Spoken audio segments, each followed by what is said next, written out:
Right, good afternoon folks, how are we all doing?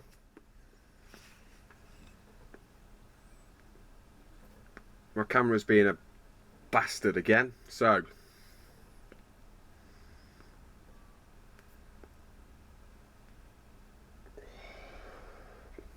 right, anyway, I love this stuff. Right, this is going to be a review of the Orlick version of Bell's Three Nuns. Now, this is quite an expensive tobacco. Costs £13.45 a tin. Euros, that is. And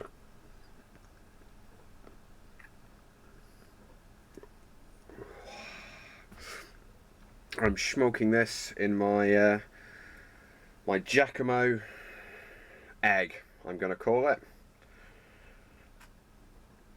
Whatever I'm going to call it, it is a phenomenal smoker. When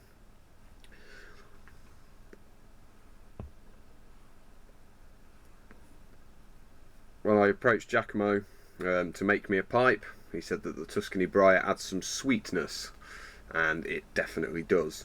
I will say one thing about this pipe, which it isn't a complaint, because it's a very, very wonderful stem, but it has no flatness to it, and I'm a clencher.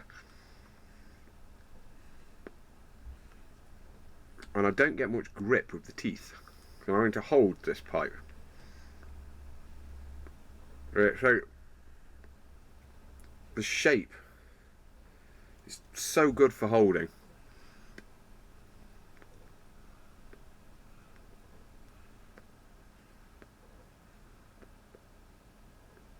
And it smokes beautifully.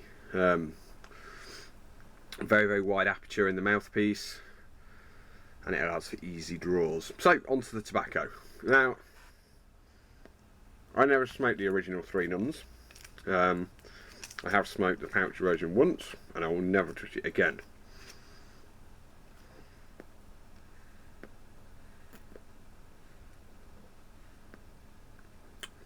Without going into detail on the history of British American tobacco and imperial tobacco,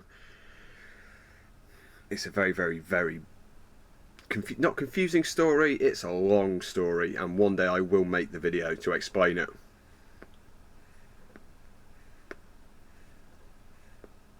Once I get everything confirmed and run past the guys at British American Tobacco and Imperial Tobacco, being very big international players, I don't want to go upsetting people. And there's a pun in there with players. Anybody from the UK might have got that. That wasn't actually intentional, but hey, gotta get some tobacco jokes in somewhere, haven't we? So anyway, this tobacco. This is, like I say, produced by Orlick. Originally, it was still a twist. I will bring up the recipe. I don't have it on the screen. It contains 22% Perique inside, made with Virginias, and it's made into a twist, which is then sliced into small coins. And these are the size of the coins. Small,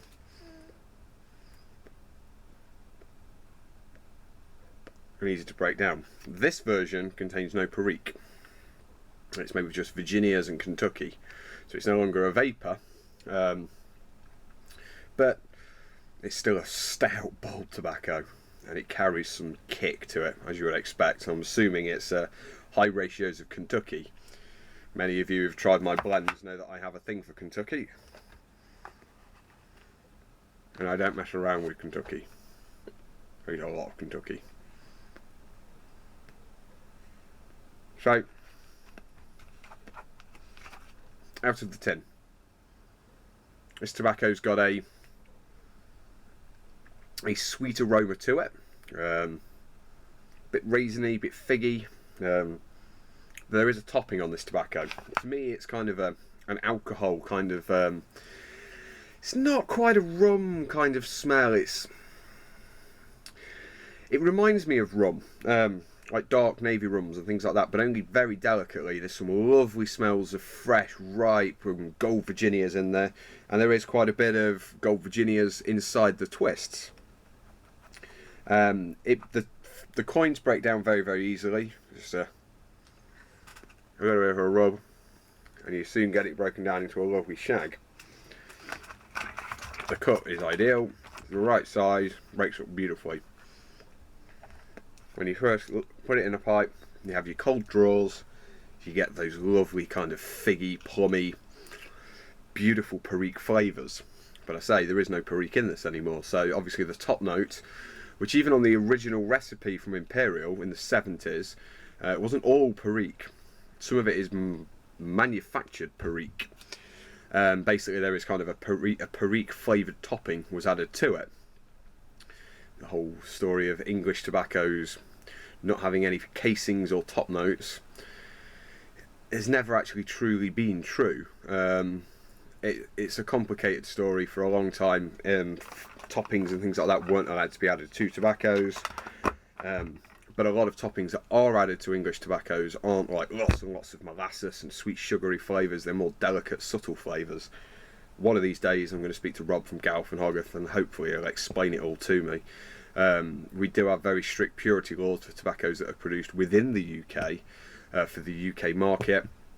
This all stems down to once upon a time, apparently a lot of tobacco manufacturers basically got cement machines, cement mixers, and just threw so many flavourings in there that it added so much weight to the final product that it was removed because your tobaccos were sopping wet and things like that. But anyway, back to the tobacco. When you light it, when you start smoking it, it's light, it's got some lovely crisp flavours to it. There's like hay notes, there's some beautiful kind of lemongrass type flavours, but then at the same time you've got that build up of perique flavours. It doesn't taste very Kentucky like. There is bits of leather and bits of earth to it, but on the whole it's got those figs, plums, kind of dark fermented fruits. Dear, yeah, on the verge of getting the hiccups here.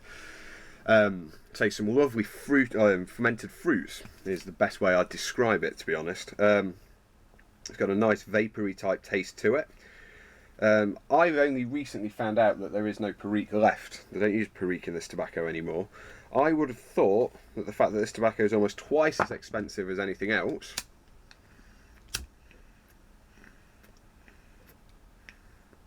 that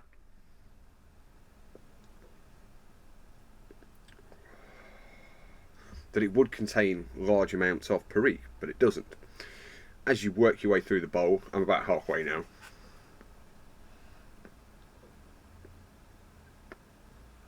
it comes to life. The creaminess is there, the kind of delicate light gold Virginia notes are still there. The grasses and haze, the citrusy notes are still there, but replaced with some dark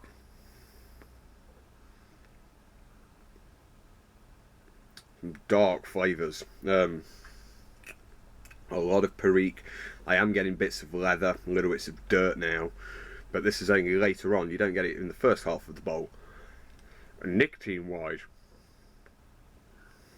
it definitely does the wordy trick.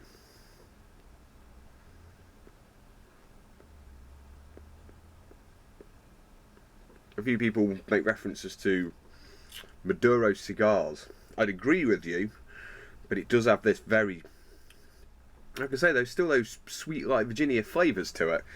I'm still not getting a lot of Kentucky. I'd still say, had no one ever told me that there's no longer perique in this blend, I'd still say there's perique in there.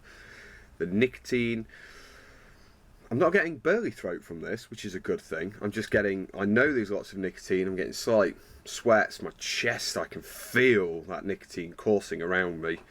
And it smokes beautifully. This is a little bit dry. I'm trying my hardest not to go at it too fast because it is a little bit hot.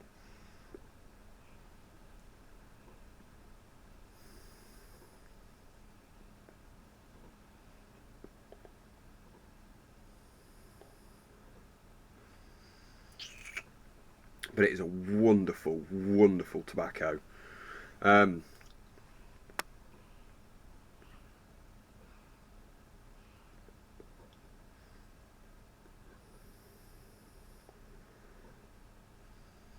Out through the nose. It's got some lovely. No, I just love this stuff. I do have some news for you all as well. I need to look into this a little bit better. But I saw some bad news on Friday. Imco, who make what I would class as the basic pipe lighter.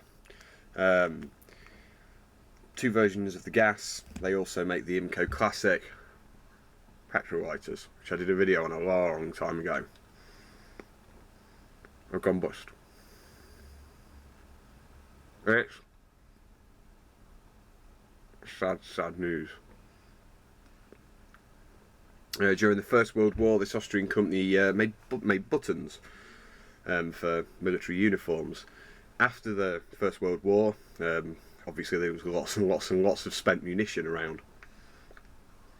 They started creating lighters using shell casings for fuel tanks, and the wadding and the wick, everything goes inside there. The design had barely changed, and the Imco Classic is, in my opinion, one of the greatest lighters ever. I love them, and once existing stocks have been depleted around the world, that is it. No more. So I'm just going to find a little bit more information, and I shall come back and hopefully let you know more about it. But Giacomo, this pipe is gorgeous. I think there is some added sweetness, as you were saying, in the Tuscany Briar. But at 3 Nuns, it's a love or hate it blend.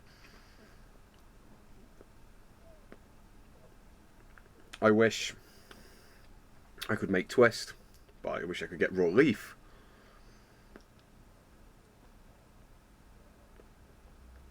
I'd love to make my own version from the 70s recipe of 3 Nuns without any casings.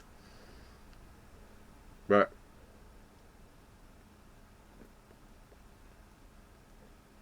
it's just 3 Nuns, the tin version, is amazing. I would have loved to have tried the original with all that perique in there. But what can we do? So I am going to smoke the rest of this. Let you know how it progresses.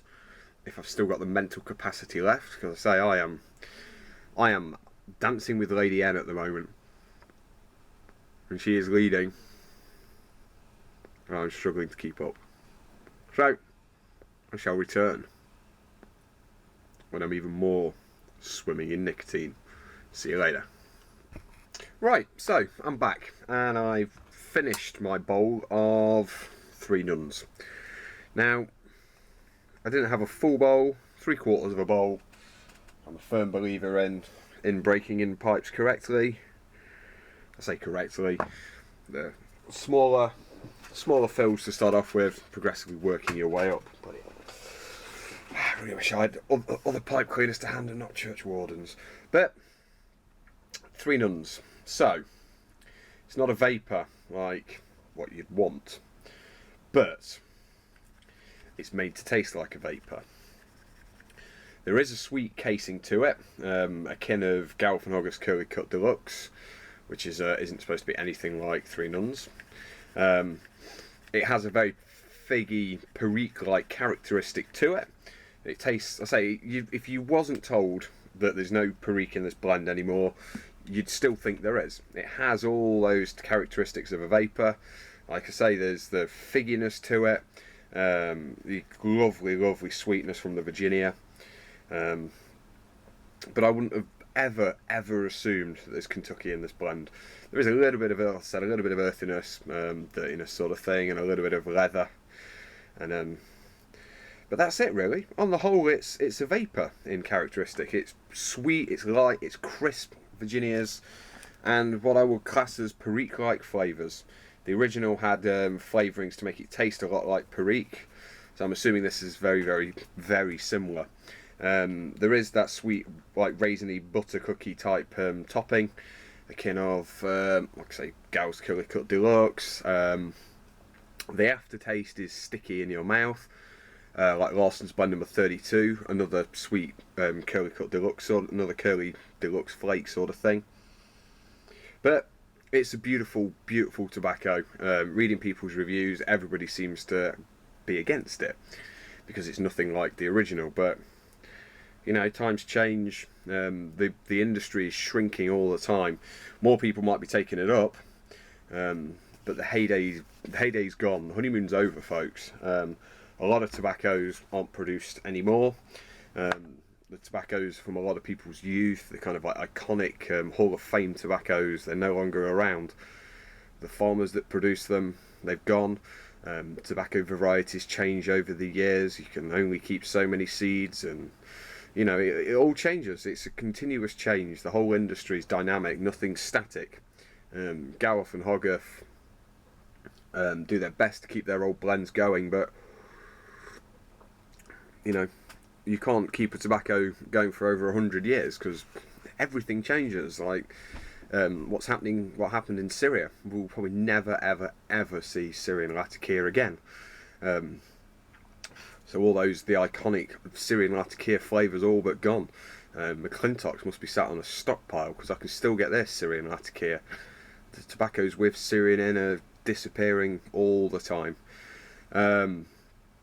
But no, Three Nuns is a great tobacco. If you like vapours, you like just straight Virginias, it's a good one to go for. It's, I guess in essence now it's just a Virginia, it's just a VA blend, but it still has the characteristics of a vapour.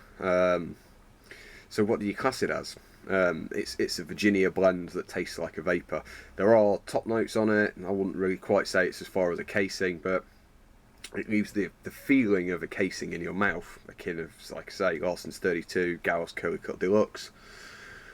But no, it's a cracking tobacco. If you ever get the chance to try some, give it a whirl. Leave it to dry out though, because when it's first opened, it's very, very wet. Don't leave it to go dry, as what the one in here is, because it's can make it burn quite hot. Carries a hell of a nicotine kick to it, and it leaves you wanting more. I've just had this pretty decent sized bowl on this pipe, and you know, I'm still very, very tempted to load another pipe up and have a chaser, but I'm not. I am going to wait a small amount of time before I hit into that.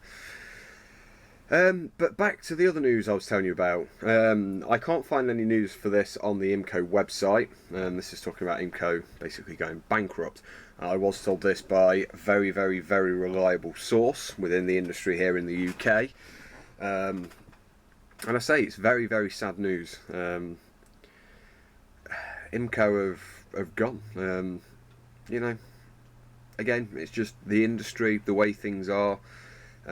We see it in the shop. People would rather pay cheaper amount of money for the lower quality tat that breaks and they have to replace sooner, or buy the cheap tat and complain that it's broken and it's nothing like the Ronson they bought 40 years ago.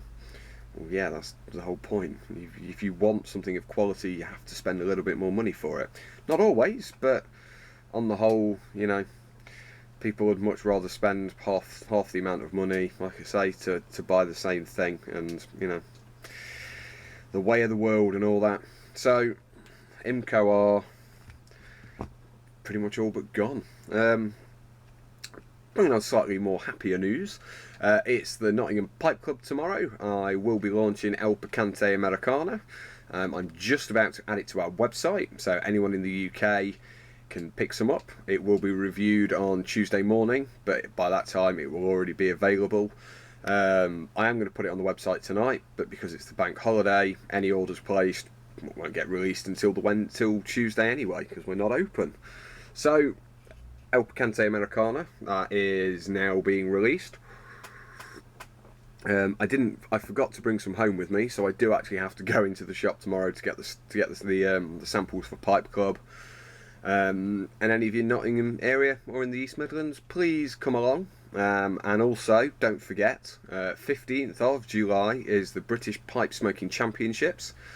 Anyone in the UK or anyone else around the world who wants to come and enter, all the information will be in the bucket below. You don't have to be a contestant to come along and spectate and join us. Gauntlets will be there displaying a number of our products. A load of my blends will be on offer.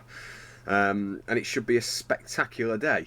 A beautiful, beautiful place, and we should all have a very, very, very good time.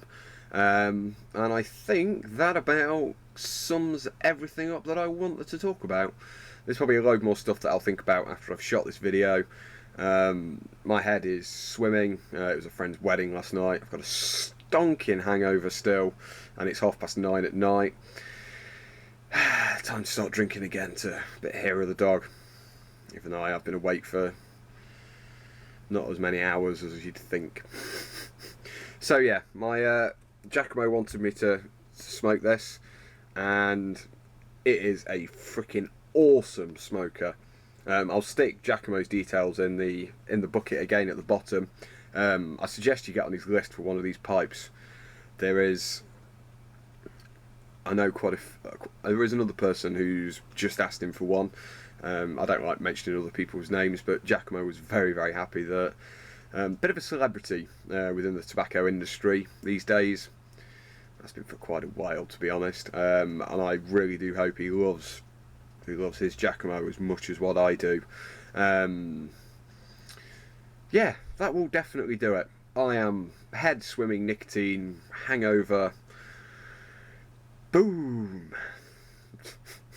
I don't know. See you all soon. Goodbye.